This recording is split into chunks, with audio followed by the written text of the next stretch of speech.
안녕하세요. 대표원장 김진영입니다. 연세대학교 임상 외래교수를 맡아서 나가고 있고요. 그리고 일단 전문 과목은 통합치의학을 전문해서 모든 진료를 좀 더 전문적이게 볼 수 있는 과를 전공해서 다양한 진료를 하고 있습니다. 오늘은 신미치료의 대표적인 수식이라고 볼 수 있죠. 라미네이트. 그리고 그 밖에도 레진을 통해서 복원하는 과정 또는 크라운에 관해서 제가 설명을 드릴 예정입니다.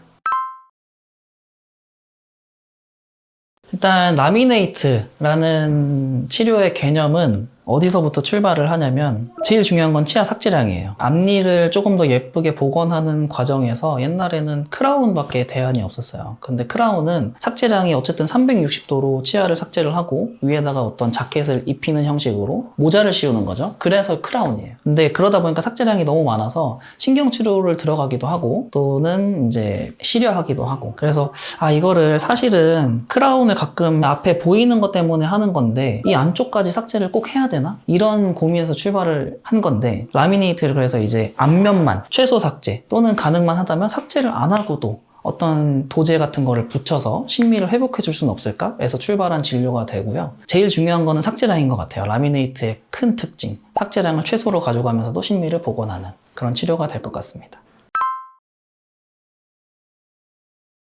이게 라미네이트가 참 어떻게 보면 최신의 진료가 되겠죠. 심미적인 요구도가 우리 사회가 발달하면서 점점 높아지고 있어요. 그래서 이 라미네이트가 도입이 많이 되고 있는데 라미네이트는 어떻게 보면은 이제 엄청 정통적인 치료가 아닌 것 같아요. 교과서에도 막 누군가 확립한 그런 것보다는 가끔 이제 진행하는 논문상 근거들은 있지만 그렇기 때문에 이름이 다양합니다. 이게 무슨 말이냐면 미니시도 있고요. 또는 요즘 제로네이트도 있고 이름이 다양한데 도대체 환자들은 제로네이트는 뭐고 라미네이트는 뭐고 다 다른 건가? 결론은 다 똑같아요. 다 라미네이트예요. 근데 이름을 자기가 이제 장명한 어떻게 보면 고유 명사가 되는 거죠. 우리 병원의 이름이 예를 들어서 제로 병원이다. 그럼 제로네이트. 이렇게 만드는 것 뿐이고 저희 병원은 라미네이트라고 하지만 굳이 만들자면 오나네이트 이렇게 만들어 볼 수 있겠죠. 그런 개념이기 때문에 다 똑같은 라미네이트라고 생각하시면 돼요.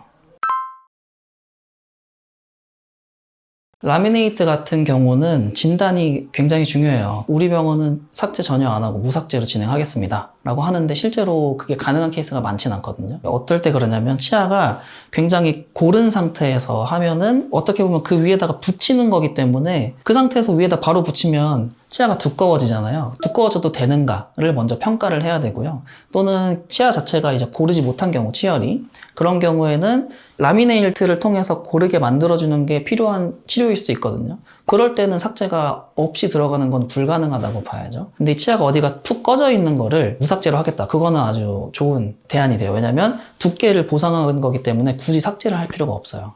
그런 경우에 무삭제가 가능한 거고 저희는 이제 어떻게든 붙이는 그 재료 자체도 최대한 얇게 제작을 하려는 이유는 삭제량을 최소로 하려고 그러는 건데 너무 얇으면 예를 들어서 치아의 색깔이 마음에 안 드는 사람이 라미네이트를 원한다 그랬을 때 너무 얇으면 다 비쳐서 라미네이트 하는 효과가 많이 떨어져요. 그런 경우는 어느 정도 삭제량을 통해서 재료의 두께를 확보를 하고 그 재료의 색상으로 앞에가 하얘지게 이런 식으로 치료를 해야 되기 때문에 최소 삭제, 무삭제 이런 용어가 많은데 그거는 어떻게 보면 진단을 통해서 어디는 최소 삭제가 되고 어디는 무삭제가 되고 이런 거를 하나씩 한 환자 안에서도요 어디는 무삭제고 어디는 이게 혼합으로 들어가는 경우가 더 많아요.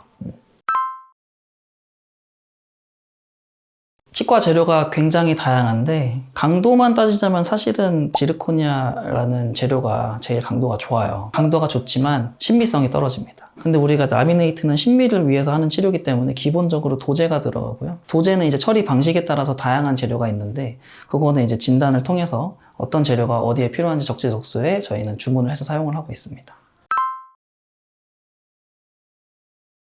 라미네이트는 진단이 정말 중요한데요. 진단을 위해서 할 수 있는 모든 걸 다 해야 돼요. 왜냐하면 심미적인 거기 때문에 환자들은 아주 사소한 틀어짐이나 잇몸의 라인까지도 뭔가 대칭이 맞지 않으면 거울을 유심히 보고 여기가 조금 이상해요 라고 말을 하거든요. 그래서 저희는 처음에 이제 내원을 하고 라미네이트를 진행하기로 했을 때 사진을 거의 무슨 웨딩 촬영 수준으로 정말 다양한 각도에서 다 찍고 모든 각도를 다 봐야 돼요. 이 위에서도 보고 아래서도 보고 45도, 측모 다양한 사진을 찍고 그리고 구강 스캐너 스캐너도 성능이 좋아야 되는데 이 스캐너를 통해서 전체적인 모델을 만들고요. 컴퓨터를 통해서 이제 어디가 어느 정도 삭제가 필요하겠다를 정확히 예측을 하고 그대로 모양을 만들어서 실제로 그거를 대고 보면서 그 삭제량만 딱 정해서 삭제를 해요. 근데 이게 눈대중으로 그냥 하게 되는 경우가 옛날에 많이 했었는데 그러면 좀 고르지 못하겠죠. 아무래도 이 의사의 그냥 눈으로만 봤을 때 여기 조금 더 할까? 이런 식으로 정확하지 않은 삭제를 하게 돼서 이런 디지털 장비를 도입해서 정확하게 측량을 하고 미리 내가 디자인한 만큼만 삭제를 하겠다라는 생각을 가지고 들어가야 최소 삭제가 가능한 것 같아요. 라미네이트의 전반적인 과정은 처음에 오셨을 때 아까 말했던 1년의 과정, 사실 그 진단이 제일 오래 걸리고 진단하는 과정을 위해서 찍는 사진들 그런 게 더 중요해요. 그렇게 하고 나서 컴퓨터로 이제 저희가 미리 한 번씩 삭제를 해보고 이 정도면 예쁘게 나오겠다 하는 게 이제 다 매핑이 되면 그 상태에서 임시치아를 그 모양대로 만들어요. 그래서 임시치아를 만들면 그 모양대로 나온 임시치아를 붙여놓고 거기에 이제 얼만큼 삭제됐을지를 보면서 균일하게 삭제를 하고 이제 남은 부분은 이제 삭제를 했으니까 실이잖아요. 그래서 당일에는 완료가 안 되기 때문에 임시치아를 결국 또 만들어줘야 되는데 처음에 만들 때 임시치아를 삭제를 했으니까 다음 임시치아를 껴서 그렇게 해서 당일은 치료가 끝나고요. 그러고 나면은 이제 제작하는데 보통 일주일은 걸려요. 일주일 있다가 이제 오시면 임시치아를 빼고 하나씩 이제 도제 치아를 붙여서 라미네이트 치료가 완료가 되게 됩니다. 근데 가끔 이제 라미네이트 치료가 어쨌든 심미 치료고 대칭이 되게 중요하다 했잖아요. 저희는 단순히 치아만 보는 게 아니고요. 잇몸 성형을 통해서도 좀 더 조화로운 모양을 만들어 드리려고 노력을 하는데 잇몸 성형이 들어가는 경우는 조금 더 이제 피도 나고 그러기 때문에 추가적인 술식이 필요한 경우도 있고 기간이 조금 더 길어지는 경우, 왜냐면 잇몸이 자라나는 걸 확인하고 그러고서 거기에 맞춰서 라미네이트를 만들어야 되기 때문에 그런 경우에는 시간이 조금 더 걸리는 경우도 있습니다.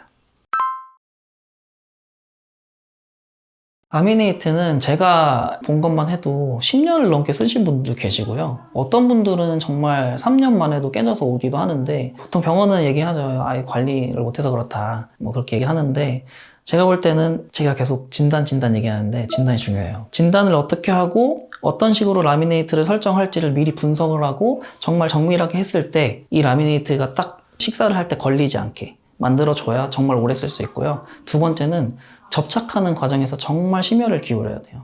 굉장히 얇은 부분이 붙는 거기 때문에 접착 면적이 크라운보다는 훨씬 적거든요. 그래서 어떻게 보면 그냥 진짜 접착제로 붙어 있는 거라서 그 과정에 혹시 틈새가 생기거나 꼼꼼하게 하지 않으면 그만큼 수명이 줄어들겠죠. 그리고 세 번째는 관리도 중요해요. 관리가 잘 안 돼서 그 틈새에 충치가 생겼다. 그러면 이제 수명이 확 줄어들겠죠. 부작용은 이제 실인 게 대표적으로 있을 수가 있는데 그래서 최소 삭제를 하는 거고 그래서 접착을 신경 써야 되는 거예요. 왜냐면 접착이 만약에 조금 실패가 돼 있으면 그 틈새로 막 차가운 물이 들어가고 하면 엄청 시리겠죠. 그래서 정말 이 라미네이트는 어려운 거긴 한데요. 섬세하고 꼼꼼한 원장님이 있다면 그분한테 하세요. 처음에는 차이를 모르다가도 결국엔 이 섬세함과 꼼꼼함이 수명을 결정하거든요. 근데 그거 당장은 모른단 말이에요. 그러니까 우리가 할 수 있는 거는 이 원장님이 좀 받아보니까 꼼꼼한 것 같고 좀 섬세함이 느껴진다. 그럼 라미네이트 잘 하실 거예요. 저는 좀 섬세함을 추구하죠. 그래서 조금 오래 걸리는 경우가 있어요. 그래서 환자분들도 힘들어 하시기 때문에 저도 좀 어떻게든 빨리 하려고 노력은 하는데 내가 이거 한 1, 2분 줄이겠다고 보철물의 수명을 1, 2년 깎을 수는 없잖아요. 그래서 좀 지킬 건 지키면서 하려고 노력하는 편입니다. 라미네이트가 변색되는 경우는 보통 파절이 되거나 그러지 않는 이상 그렇진 않고요. 그럼에도 불구하고 색이 뭔가 변한 것 같다면 그 틈새, 계면이라 그러죠. 접착된 라미네이트와 치아의 그 사이에 뭔가 이물질이 들어갔거나 그러니까 이게 또 접착의 문제예요. 이게 정말 꼼꼼하게 해서 틈새로 들어가지 않게 만들어줘야 되는데 접착이 실패를 하면서 틈새로 뭔가 들어가고 하면은 이제 비쳐 보이니까 색상이 좀 떨어질 수 있겠죠. 근데 그 재료 자체가 변색이 되지는 않습니다.